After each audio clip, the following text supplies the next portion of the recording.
Right. Let's talk about what actually happened on the 13th of February 2026, because I think a lot of people are still underestimating it, and I want to make sure we give it the serious treatment it deserves. Rupert Lowe, the MP for Great Yarmouth, former chairman of Southampton FC, millionaire businessman, farmer, and one of the most polarizing figures in British politics right now, launched Restore Britain as a formal national political party. 13 words on X, 2.4 million views in a matter of hours. And the British political establishment, Labour, the Conservatives, and yes, Reform UK too, immediately went into something between a panic and a sneer, as they always do when something they can't control appears on the horizon. Now, I want to be clear about something from the outset. I am not here to be a cheerleader, I'm a commentator. My job is to look at this with clear eyes and tell you what I actually think, not what you want to hear, and not what the BBC or The Guardian want you to hear either. So let's go through this properly. The man, the movement, the policies, the politics, the threats, and the questions that nobody on the mainstream right seems willing to ask out loud. Let's start at the beginning. Who is Rupert Lowe, and why does any of this matter? Lowe was elected to Parliament in July 2024 under the Reform UK banner, winning Great Yarmouth. He was part of that extraordinary night when Nigel Farage and his 5 MPs arrived in the Commons and the entire political class scrambled to work out what had just happened. For a while, Lowe was one of those 5. A businessman in a parliament stuffed with career politicians. Someone who had actually run something, built something, managed a football club through some very turbulent years. And he was not shy. He was never shy. The cracks began almost immediately. Within months, Lowe was publicly questioning Farage's leadership. He gave an interview to the Daily Mail in which he described reform under Farage as, and I'm going to quote this precisely because the words matter, a protest party led by the Messiah. Now, whether you agree with that characterization or not, it takes a certain kind of nerve to say it publicly when you're one of 5 MPs in that party. Farage, predictably, was furious. He fired back, called it utterly wrong, completely wrong, and suggested Lowe was nursing his own ambitions for the top job. Then, in March 2025, the hammer came down. Reform withdrew the whip from Rupert Lowe. The official reason was serious. 2 female employees accused him of bullying in his parliamentary and constituency offices. Reform's chairman Zia Yusuf and Chief Whip Lee Anderson released a statement saying Lowe had made threats of physical violence against Yusuf on 2 separate occasions. The police were called. The Metropolitan Police confirmed they were investigating. An independent King's Counsel was appointed to look into the allegations. Lowe denied everything, absolutely everything. He called it a vexatious complaint, a political assassination dressed up as a disciplinary process. He said the timing the statement dropped on X on a Friday afternoon, the day after his public criticism of Farage, was not a coincidence. And he refused to cooperate with what he described as a fundamentally compromised investigation. Now, I want to be careful here, because this is genuinely contested ground. An independent report commissioned by Jacqueline Perry KC found credible evidence that Lowe and his team had harassed 2 members of staff. That's a serious finding, and we should acknowledge it. However, and this is where it gets complicated, a second report, commissioned by Lowe's own lawyers at Irwin Mitchell and written by Gemma White KC, raised significant concerns about the process. She wrote that the investigation was not set up in the way I would have expected, that there were elements she considered represented poor practice, including the KC communicating with Lowe via WhatsApp and producing witness statements on behalf of complainants. She had real concerns about the independence of the process itself. And then the Crown Prosecution Service looked at the police referral regarding the alleged threats of physical violence against Yusuf, the thing that had got the police involved, and determined there was insufficient evidence to prosecute. Insufficient evidence. The most serious allegation, the one that got him referred to the police, did not clear the bar for prosecution. I'm not telling you Rupert Lowe is a saint. I have no idea what goes on in his offices. What I am telling you is that the picture is considerably murkier than Reform expelled a bully. The politics of what happened in March 2025 are inseparable from the substance of it, and anyone who tells you otherwise is being dishonest. So Lowe left Reform, or rather, Reform ejected him, and he sat as an independent MP. And rather than disappearing, as the Westminster class fully expected him to do, he did something interesting. He started building. On the 30th of June, 2025, he launched Restore Britain as a political movement. Not a party yet, a movement, a pressure group, a banner. And around that banner, he began assembling people. The movement's stated purpose was, among other things, to push for an independent inquiry into the grooming gangs scandal, the systematic rape and abuse of young British girls by networks of predominantly Pakistani heritage men in towns like Rotherham, Rochdale, Telford, and dozens of others across the country. An atrocity that had been allowed to continue for years, partly because of institutional cowardice, partly because of a fear within police forces and social services of being accused of racism if they pursued it. Lowe held his own inquiry. He brought witnesses, he published findings, and he did so at a moment when the Labour government was refusing to call a national statutory inquiry, and Keir Starmer was coming under enormous pressure over his own record as Director of Public Prosecutions during part of the period in question. It was politically devastating for Labour, and it was one of the things that gave Restore Britain a genuine emotional and moral weight that went beyond immigration policy. Now, something else was happening in the background in 2025. Elon Musk, the man who bought Twitter, renamed it X and proceeded to use it as a megaphone for right-wing populism across the Western world, had become interested in British politics. He fell out spectacularly with Nigel Farage calling him weak sauce at one point and saying he does not have what it takes. He backed Ben Habib's Advance UK party in August 2025, calling it the vehicle that would actually drive change. He expressed sympathy for Tommy Robinson. He got into public rows with the Prime Minister and senior ministers. Downing Street issued what were, frankly, undignified statements, trying to rebuke a man with 200 million followers on his own platform. And through all of this, Musk had his eye on Rupert Lowe. He had previously stated that Lowe should have led Reform UK, not Farage. So when the 13th of February arrived and Lowe made his announcement, Musk was ready. The very next morning he told his followers, "Join Rupert Lowe in Restore Britain, because he is the only one who will actually do it." That endorsement was liked 145,000 times. Think about that. 145,000 people in a single day clicking to express support for a brand new British political party that most of the country had never heard of 48 hours earlier. Within days, Restore Britain claimed 50,000 members.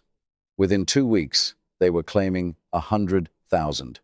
Now, I take membership claims from new political parties with a degree of skepticism we all should, but even if the real number is half that, it is remarkable.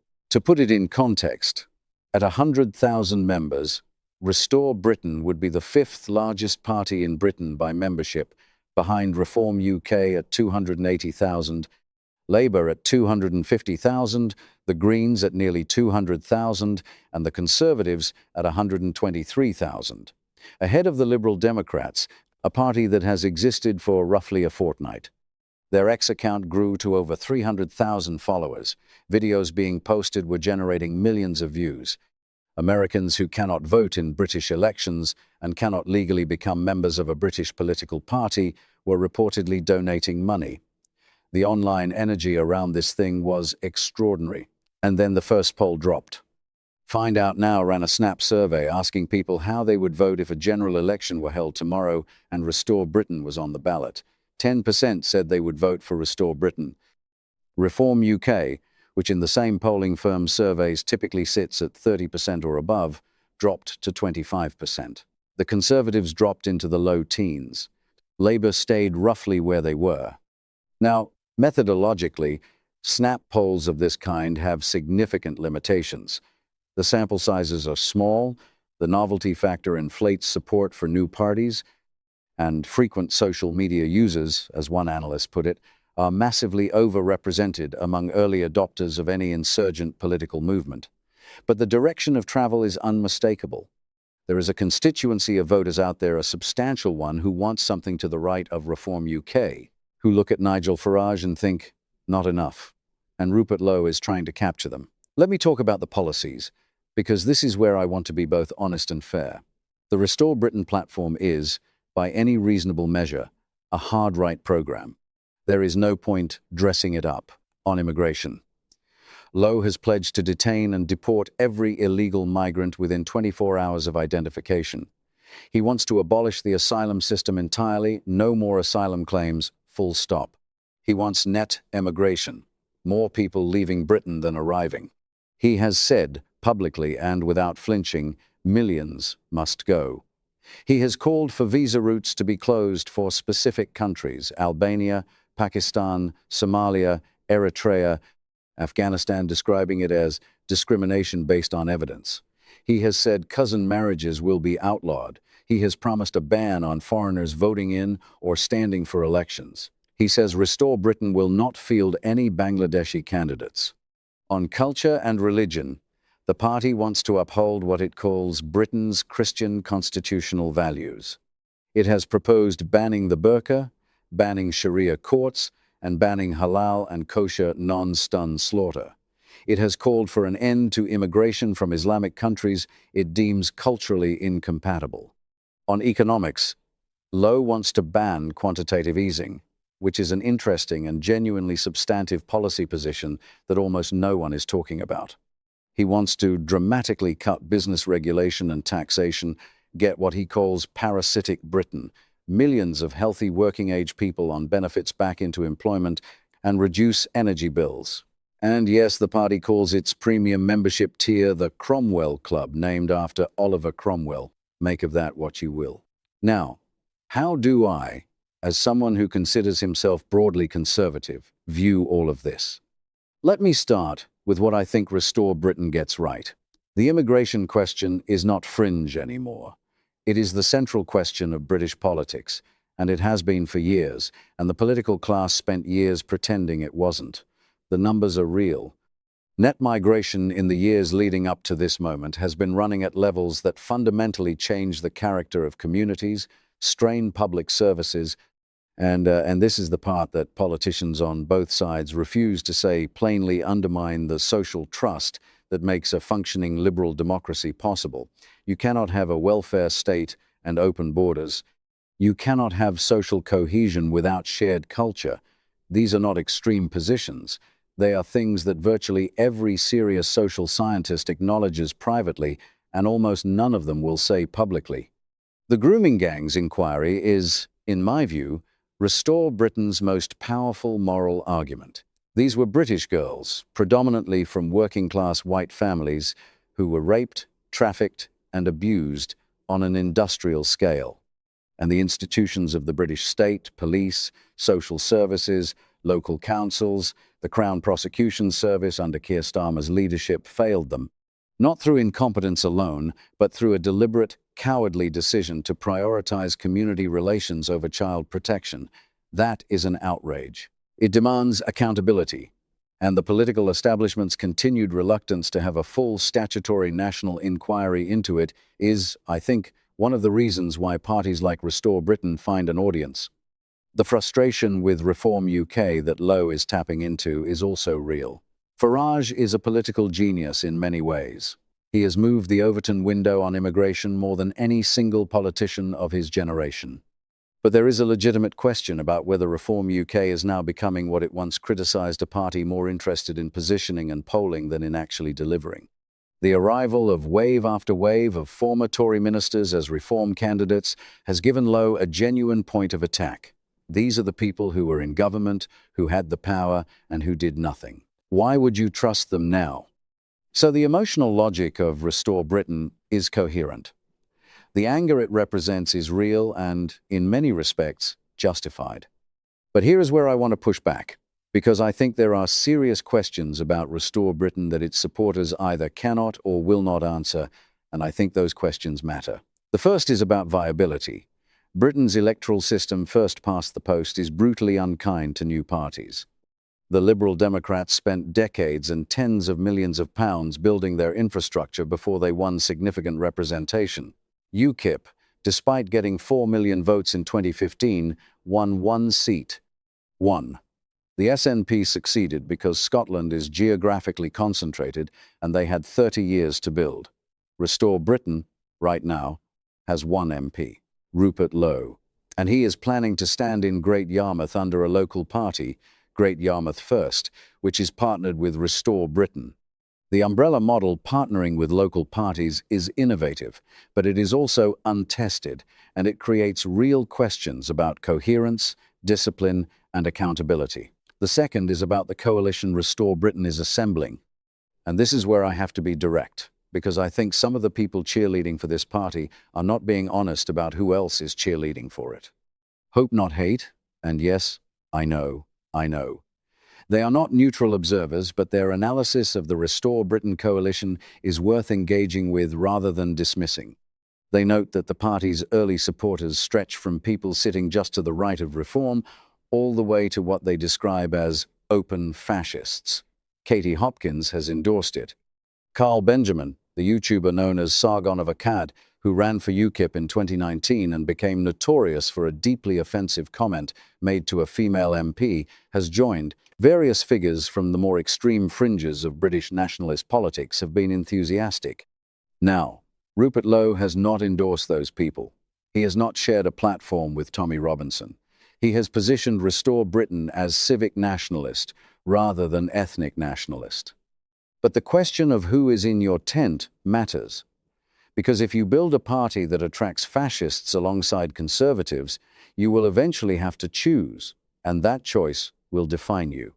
Farage faced exactly this dilemma with UKIP and Tommy Robinson, and the way he handled it cost him dearly. Lowe will face the same dilemma, and the clock is ticking. The third question is about Rupert Lowe himself. I say this with genuine respect for what he has built, but is he a political leader capable of running a national party, managing a parliamentary group, dealing with the media, maintaining discipline, and actually governing if the stars aligned and it came to that? His record at Southampton FC was mixed. His departure from Reform UK, whatever the truth of the internal disputes, was messy and did not reflect well on his ability to manage relationships under pressure. His public statements since the launch have been, at times, deliberately provocative in ways that seem designed more for social media virality than for winning swing voters in marginal seats. Cousin marriages will be outlawed, so don't even try and bring your wife cousin in from Pakistan that might play brilliantly on X. It is not a line that will be featured approvingly in the leaflets they deliver in Swindon North or Warrington South. The fourth question is about the Elon Musk dimension. I understand why Musk's endorsement feels like rocket fuel right now. 200 million followers, the most influential social media platform in political discourse. An extraordinary ability to amplify messages that would otherwise struggle to reach mainstream audiences. But Musk's political interventions have a pattern. He backs something loudly and enthusiastically. He moves on. He backed Advance UK with almost identical language, saying it would actually drive change, and then, months later, pivoted entirely to Restore Britain. He is not a long-term partner. He is a mood. And a party that builds its early momentum entirely on the mood of one mercurial tech billionaire is building on sand. There is also, let's be honest, an electoral mathematics problem that goes beyond first past the post. Reform UK is being damaged by Restore Britain's emergence, not Labour. Look at the polling again. When Restore Britain is on the ballot, Labour's numbers stay roughly the same. Reform's numbers drop by 5 to 7 points. The Conservatives drop further. In a British general election, that arithmetic gifts seats to Labour. Starmer, who is already benefiting from a fragmented right, benefits again. The people who are most angry at the Labour government are the ones most likely to split their votes between Reform and Restore, and in doing so, hand constituency after constituency back to the party they despise. Farage knows this. That is why Reform has been so aggressive in attacking Restore Britain, calling it a vote splitter that will deliver Labour another 5 years. And the frustrating thing is that on the pure electoral mathematics, Farage is not wrong. He may be wrong about almost everything else in this dispute, but the basic arithmetic of first past the post is what it is. What would need to happen for Restore Britain to be something more than a spectacular moment that ultimately delivers nothing? A few things. First, a formal merger or electoral pact with Advance UK and any other parties operating in the same space. Habib has already said he'd consider a merger. If that happens, it consolidates the hard right rather than fragmenting it. Second, Lowe would need to demonstrate quickly that he can build a professional party structure outside Great Yarmouth. Candidates, local branches, a policy offering that is detailed enough to withstand serious scrutiny. Third, he would need to actively manage the extremist fringe and make clear, publicly and repeatedly, that there are limits to his coalition. Not because it's politically convenient, but because it's right. And fourth, the next general election is not until 2029 at the latest. That is 3 years. A lot can happen in 3 years. UKIP came from nowhere to 4 million votes in 15. The SNP went from fringe movement to governing party in a decade. Time is the great equalizer in politics. Let me bring this back to something I said at the beginning. I want to be fair about what is actually happening here, because I think both the hagiographers and the dismissers are getting it wrong. What Rupert Lowe has done is not simply launch another fringe party that will be gone in 2 years. He has identified a genuine fracture in British politics and pressed on it hard. He has named things that the establishment doesn't want named. He has held an inquiry into something the government wanted buried. He has attracted 100,000 members in a fortnight, whatever you think of those people's politics. That is a democratic phenomenon that deserves to be taken seriously. At the same time, the challenges facing Restore Britain are not trivial. They are structural, organisational, electoral, and reputational. The history of British insurgent parties to the right of the conservative mainstream is almost entirely a history of failure. The votes exist. The seats, under first past the post, almost never materialise. And even when they do, the internal discipline required to hold a parliamentary group together, manage a leader's ego, and avoid implosion is something that very few organisations manage. The question I keep coming back to is this: what does success look like for Restore Britain? If it means winning the next general election and forming a government, that is, with great respect to Rupert Lowe, fantastical, it is not going to happen. If it means winning enough seats to hold the balance of power possible, but it would require a first-past-the-post miracle. If it means influencing the national conversation, forcing the mainstream parties to harden their positions on immigration and national identity, and shifting the Overton window further right, that, I think, is already happening and may already constitute a kind of success. There is a version of the Restore Britain story where Lowe becomes a British Farage, someone who never quite wins, but who changes what everyone else is willing to say. And there is a version where he becomes a British Ben Habib, a footnote in the fragmented history of right-wing populism, remembered mainly for the noise he made rather than the change he achieved. I genuinely do not know which of those versions we are heading toward. What I do know is that the contempt with which the Westminster establishment is greeting this moment is the same contempt they showed Farage in 2012, and it did not serve them well then. Something real is happening. Real people are joining this party in real numbers because they are genuinely angry about real things: unchecked immigration, a grooming gang scandal that has never been properly accounted for, an economic settlement that has left working-class communities feeling abandoned, and a political class that oscillates between ignoring these concerns and calling the people who raise them racists. Whether Rupert Lowe is the right man to channel that anger into something durable and effective, I have my doubts, and I've told you what they are. Whether the Restore Britain platform, in its current form, contains proposals that go well beyond what I would consider defensible conservative policy, yes, unambiguously, it does. A blanket ban on asylum claims, pledges to deport millions of people, explicitly racialized visa policies. These are not conservative positions in any tradition I recognize. They are something else. But the anger underneath all of it? The sense that this country has been managed by a managerial class that serves itself, that the ordinary concerns of ordinary British people have been dismissed, delayed, and patronized for 25 years? That is not extreme. That is the majority view of the British public, and it has been for a long time. And the fact that a party as explicitly hardline as Restore Britain can find 100,000 members in 2 weeks tells you something important, not about Rupert Lowe, but about the scale of the failure that came before him. Westminster declared war on that anger a long time ago. Rupert Lowe is just the latest person to declare it back.